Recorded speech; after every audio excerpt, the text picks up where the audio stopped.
muraho neza nshuti bakunzi ba Green Now Studios, nongeye kubasuhuza ku munsi wa none, mbaha ikaze mu kiganiro cy'uyu munsi. Yego mwisange umwaka mushya, turacyari mu mwaka mushya, nongeye kwifuriza umwaka mushya yego kuri mwese mudukurikirana buri munsi. Uyu munsi rero tugiye kuganira kuri topic nziza, simumenyereye ko zose n'undi zihora ari nziza zo tuvuga buri munsi. N'uyu munsi rero nayo ni nziza, ndizera ko iri bugufashe wowe ubasha kuyikurikirana mu buryo bumwe cyangwa se ubundi nk'uko babivuga. Yego uyu munsi rero abagabo kimwe n'abagore muri rusange, nta muntu udakunda kwitabwaho cyangwa se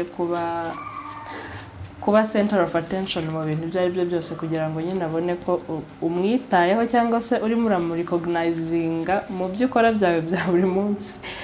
Yego nk'umuntu nyine muba mubanye. Uyu munsi rero tugiye kuganira ku bintu wowe nk'umugore ushobora gukora kugira ngo ugaragaze support yawe cyangwa se encouraging umugabo wawe. Niturangiza tuganire n'ibindi abagabo muri rusange batinya ko byabageraho cyangwa se banga nimba wenda ariyo mvugo nshobora gukoresha kugira ngo byumvikane cyane. Rero ndagushishikariza kubana nanjye muri kino kiganiro, ntabwo ari kirekire ariko ni byiza ko nyine tugendana kugeza turangije. Yego murakoze. Nkuko nari mbivuze rero, tugiye kubanza turebe ibintu ushobora gukora kugira ngo utange support yawe cyangwa encouragement ku mugabo wawe. Ikintu cya mbere ni to show physical affection. Igihe abagore twigira gute, twikunda tukumva nyine ibintu nk'ibyo ari twe gusa bigenewe, ari wowe mbese ugomba kugaragariza iyo physical affection, byose ari bagomba kujyaho. Ariko rero n'abagabo ni ingenzi, ni ibintu bakeneye, ni ibintu bakunda, kugira ngo nyine mbese ugaragaze ko umushyigikiye, ugaragaze ko umushyigikiye muri iyo relationship yanyu, muri ubwo buzima bwanyu nyine muri kumwe mu banyu. Ikindi cya kabiri ni respect uko twagiye tubivuga, ni ikintu kigaruka buri munsi mu miterere y'abagabo. Wenda biragaragara no muri Bibiliya niko Imana yabaremye, ni mbese nyine niko bateye. Rero ni byiza ko wowe nk'umugore ubasha kugaragaza iyo respect, kubaha. Ugomba kubaha uwo mugabo wawe mu buryo ubwo ari bwo bwose, muri gahunda izo arizo zose mu rugo, kuko niwe mutwe, atari uko ari we wabihisemo, ahubwo niko Imana yabishatse, yo yaturemye. Rero ni byiza ko tubyubahiriza kandi tukagendera muri icyo gitekerezo nk'uko nyine Imana yabikoze, kuko ni byiza, biradukwiriye, kandi iyo twabikoze bituzanira inyungu nyinshi.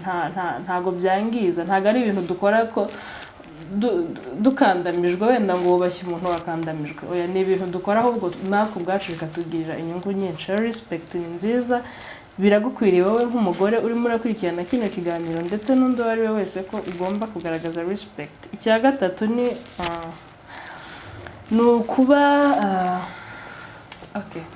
kuba ndimo ndashaka nyine ukuntu mbivuga mu rurimi rwacu ariko bikangora, kuba confident ubwo mu rurimi twumva ni nk'akabyara. Reka mbasobanurire gutya. Confident ni wa muntu ugenda ukaganiriza ibintu ibyawe byose,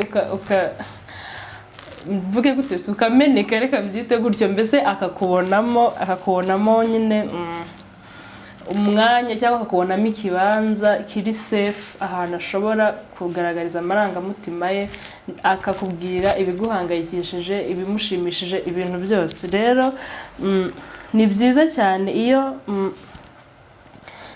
nyine iyo weretse umugabo wawe ko ashobora kukubwira ibimuremereye, ibimunejeje, ibyiyumviro byo ashobora kubigusangiza, akicara nyine azi ko hari umuntu umutega amatwi kandi akaba ari willing kumufasha. Ibyo ni byiza cyane, uba utanze support ikomeye, kandi uba umuteye imbaraga, umushyigikiye mu bikorwa bye bya buri munsi, ndetse unashyigikiye iyo relationship yanyu, kuko niyo tugendereye mu byo tuvuga byose bya buri munsi hano kuri Greenhouse Studios tuba dushaka gukomeza zino relationship zacu za buri munsi. Rero ni byiza ko uba uwo muntu undi ashobora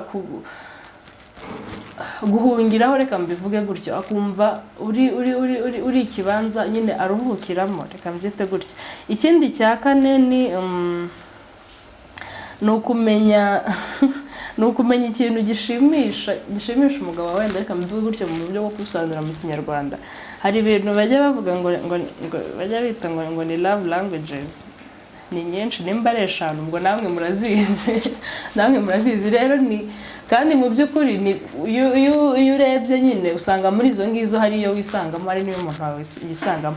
Rero ni byiza ko umenya ikintu umuntu wawe akunda, mbese kimunezeza, reka mbyite gutyo, ikintu ushobora gukora kikamunezeza kumva nyine ko yitaweho, icyo kintu ukagikora cyane more often, kuko nyine ni byiza, kuko nawe ubwawe itekerezaho nawe nk'umugore, ikintu ukunda bagiye bakigukorera buri munsi wakumva umeze ute, wakwishima. Kandi sinzi ko nyine uwo mutima mubi wo kuba urugo rwagira ibibazo ntaho byaturuka, kuko uba wishimye, uba wabonye icyo wifuza buri munsi.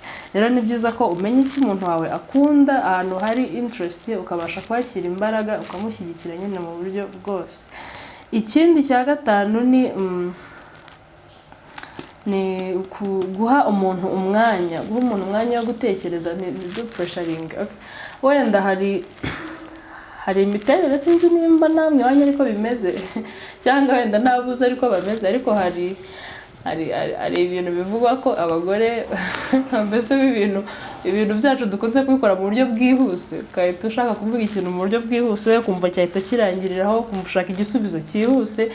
Noneho bikaba bitandukanye n'abagabo cyane, kuko bakunda noneho ibintu bigenze gahoro, reka mbyite gutyo, ntahite yihutira gufata umwanzuro, ntahite nyine yihutira kugaragaza reaction ye ku kintu runaka. Rero ugasanga wowe urimo uramushyiraho pressure wenda kubera ko hari ikintu ushaka. Ni byiza rero, biradukwiriye ko uha umuntu space, ukamuhoreka agatekereza. Nimba umuntu buriya ntabwo iyo umuntu akubwiye ngo nkeneye umwanya wo gutekereza, ntabwo bivuze ko ari wewe wenda wamurakaje cyangwa se yakwanze cyangwa hari ikindi kibazo. Oya, ahubwo ugomba kumva ko nyine akeneye umwanya wo kuba ari wenyine kugira ngo abashe kurefreshinga, yumve nyine mbese ikintu ashyizeho focus yiwe abashe kukibonera umwanzuro. Rero ni byiza ko twirinda gupressuringa abagabo bacu, tukabaha space yo gutekereza kugira ngo abashe nyine gufata imyanzuro mizima. Icya 6 ni okay, hari ibintu wenda twarabivuze mu kiganiro kimwe twakoze. Abagore dukunze kwiyumvisha ko ari twe tugomba kwakira, reka mbyite gutyo, impano, urukundo, reka mbyite gutyo, ibintu byose ukumva nyine niwe babizanira nkaho nyine ari wowe ibintu byose mbese bizengurukiraho mu rugo. Rero ibyo ntabwo ari byo, ugomba nawe gutanga uko ushoboye kose izo mpano, ibyo ari byo byose. Ntukagereranye ngo urebe ngo uvuge ngo iki ngiki ngo niwe wari ukwiye kukinkorera. Oya, ahubwo wowe icyo yarakwiriye kugukorera nawe basha kukimukorera, kugira ngo nyine uwo muryango wanyu umere neza, urwo rugo rumere neza. Ntukabare ngo uvuge okay, wenda hari ibintu bikunze kugaragara kuko abagore abenshi, nabwo wenda ubu ntibikibaba, benshi birirwa mu rugo barera abana bafite akazi kenshi, noneho ugasanga nyine wenda hari n'uburyo yafashe umwanya wo kuba yapanga ibintu, agategurira umugabo surprise, akagira gute, noneho kuvuga ati se kari njye bikora buri munsi, uyu munsi narabikoze ejo, gutyo. Ntabwo ari byiza, ntukarambirwa, ko nutangira kubara uzarambirwa, kandi ntabwo ari byo bidukwiriye. Ahubwo wowe bikora utabara, kuko urimo urabikorera umuntu ukunda kandi koko wumva ko ari inshingano zawe. Ni byiza kwiyumvisha ko ari inshingano zawe. Iyo ikintu uzi ko ari inshingano zawe ugikora n'imbaraga zawe zose. Ikindi ni kwakira ubufasha uhabwa. Hari igihe dukomplayininga ngo ntabwo umuntu agufasha, nyine wenda kamvuga imirimo yo mu rugo nibwo biri butworohere kubyumva. Ugasanga nk'umunsi yiriwe mu rugo nyine wari ukeneye ko agufasha ibiki, noneho hari abenshi batabikora, bitabohokera. Noneho umunsi yagufashije ntabwo ugatangira nyine ugatangira kumwereka ko bitagenze neza ngo